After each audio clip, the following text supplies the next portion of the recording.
welcome to Buddha School, where we discuss deeper spiritual experiences and practices. I'm Jess Kaufman, and I'm here today with the very talented healer, intuitive, and Reiki instructor, Salima Pirani. Hey, Salima. Hi, Jess.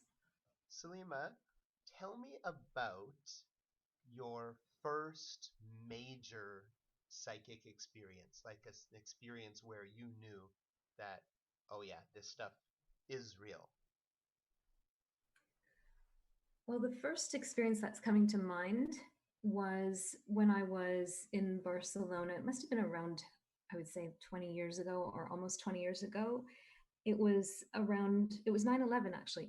Um, and I had an experience of feeling 9/11 happening, but I wasn't in New York and I didn't have any news outlet near me. I was actually going up one of the twin towers. Actually, there's a set of twin towers in a um, a church in Barcelona that Gaudi had created, and I was going up one of the spiral staircases in one of the towers at the time, and I remember having this sort of a panic attack in a way where I couldn't go all the way up the stairs without rushing to a stair that was close to a window because I had a feeling that a fire would happen or something terrible was going to happen, and I would need to jump out the window. So I would wait for people in front of me to climb up the stairs to the point where I could run up several steps and get to the next window. And there was these sort of cutout windows.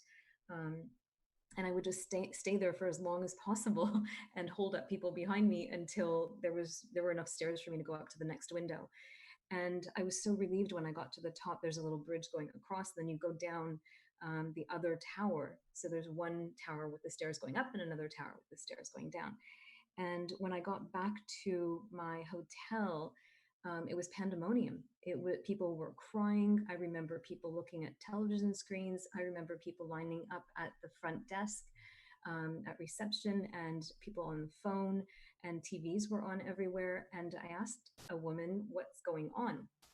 And she said, "A plane has crashed into the twin towers." And I thought she was lying. Like I didn't believe her. And and then I looked at the screen and I saw this horrific scene that was being played on the news. And it Wow. was sometime in the afternoon in Barcelona.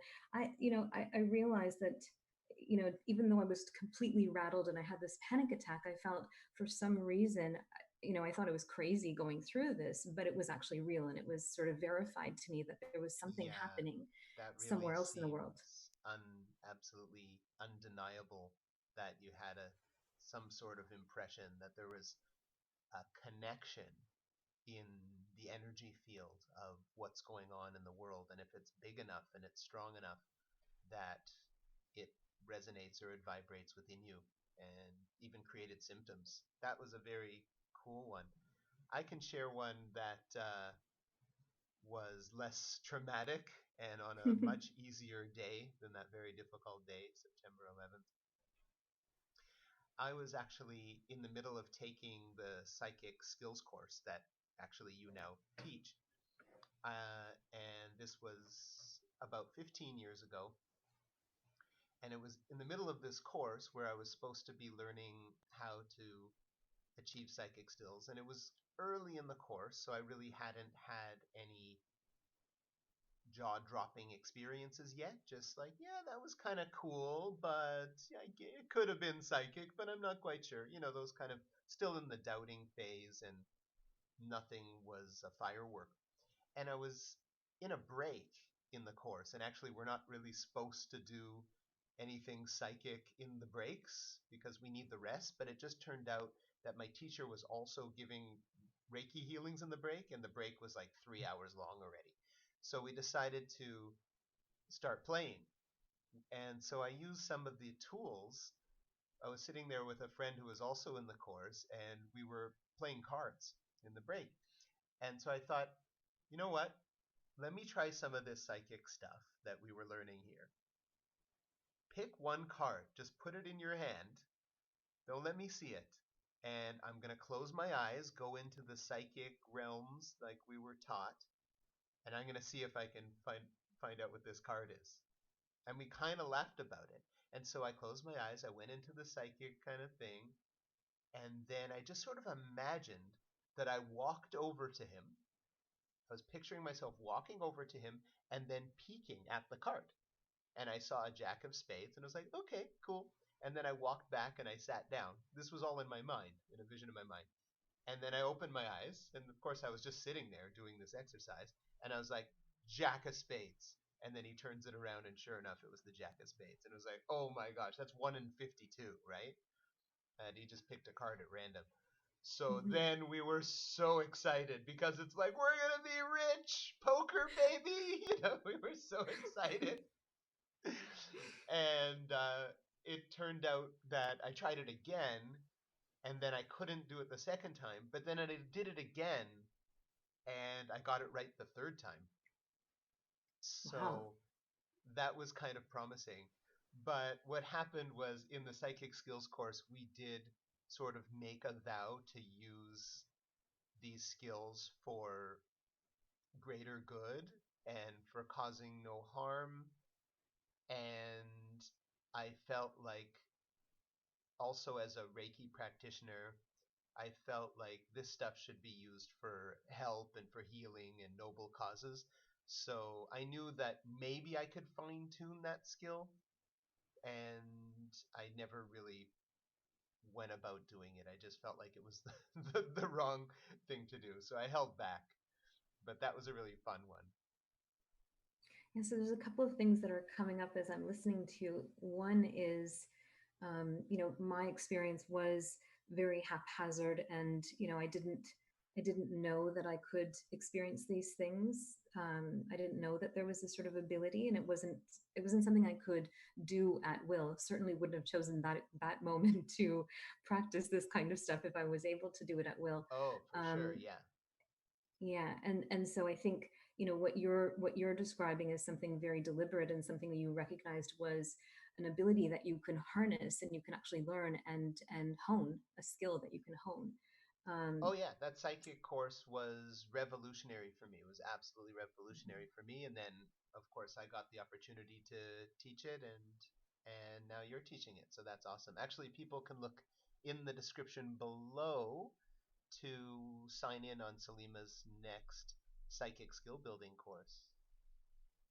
Thanks, Jess. um, Yeah, no uh, problem. there was something else that you said that I found interesting, and it was, this idea that, these skills aren't used for, necessarily for personal gain and that sort of thing. And I often find it very hard for me to access information that's unavailable. For example, when I'm doing readings for people, I have to be very upfront with them and tell them, I can't tell you other people's secrets. Like, it feels unethical for me to trespass into, even if they're holding a secret that maybe they should be sharing or they shouldn't be holding. Um, if they don't want to divulge it, I find it very difficult to, for my heart to be able to kind of go in and get those secrets. And so there's a certain level of, I think, assistance that can be available to you, and help that can be available to you, sort of an outside guidance that's available to you, that feels much more trustworthy to me when I'm on the up and up, so to speak, versus wanting to find out stuff that's none of my business and just for kind of entertainment purposes and that sort of thing. Absolutely. There's no question that, in my experience, the more, should I say, worthwhile and noble and helpful the causes are, the more powerful the skills became, as if there was more positive energy, those out there that can help with this kind of stuff, that there was more of that and it was more powerful. So I definitely feel like I attracted higher quality guides and more powerful guides by being sort of singular in the focus for the purpose of using these gifts.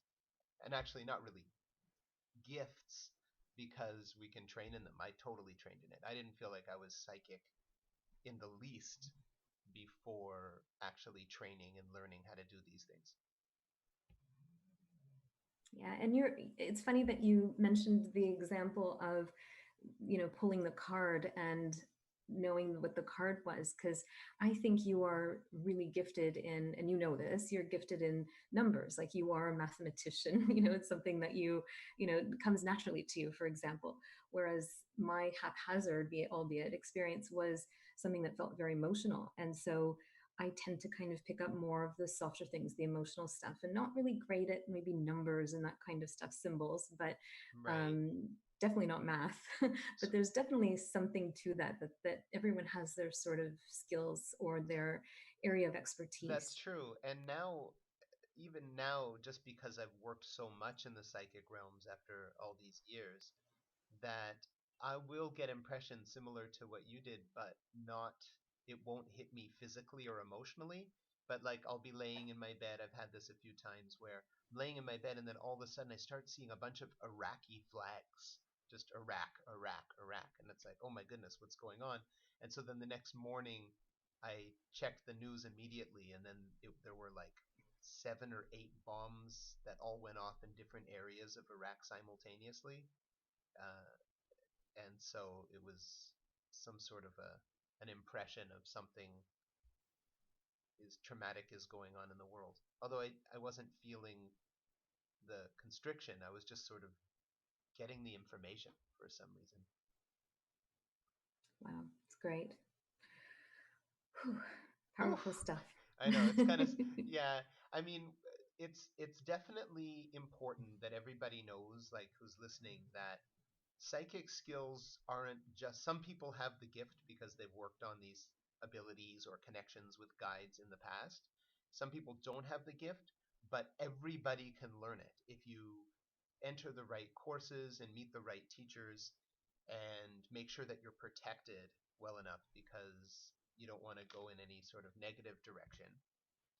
That it's something that we can all work on. It's something we can all learn if we're interested, and I definitely recommend trying it out, because come on, we're so busy learning such mundane things, right? And there are so many amazing things available to us, like psychic skills, like Reiki, like connecting with higher planes, and then of course what I consider to be the most important practice of mindfulness for insight, which is what I dedicate my life to. But there's such amazing potential for the human mind. And if anything you guys can take away from this conversation is we got to spend less time just being consumers of entertainment and more time training the mind in positive ways. Sound good, Salima? I completely agree. I All mean, right. it doesn't have to be this kind of stuff, but mindfulness, I would say, is a definite must for everybody. Absolutely. Yeah. All right. So thanks so much, Salima, for joining me today. Please don't forget to like and subscribe. Everyone, if you enjoyed this, we're going to have lots of conversations about different psychic experiences, about different energetic experiences, and all kinds of different things in the spiritual domain, including some tips for your mindfulness practice and all that too. Don't forget to comment below about any psychic experiences you have had, and let's get people who might be skeptics to start to endeavor in this area and see that this stuff is actually legit. Talk to everyone next time. Bye for now.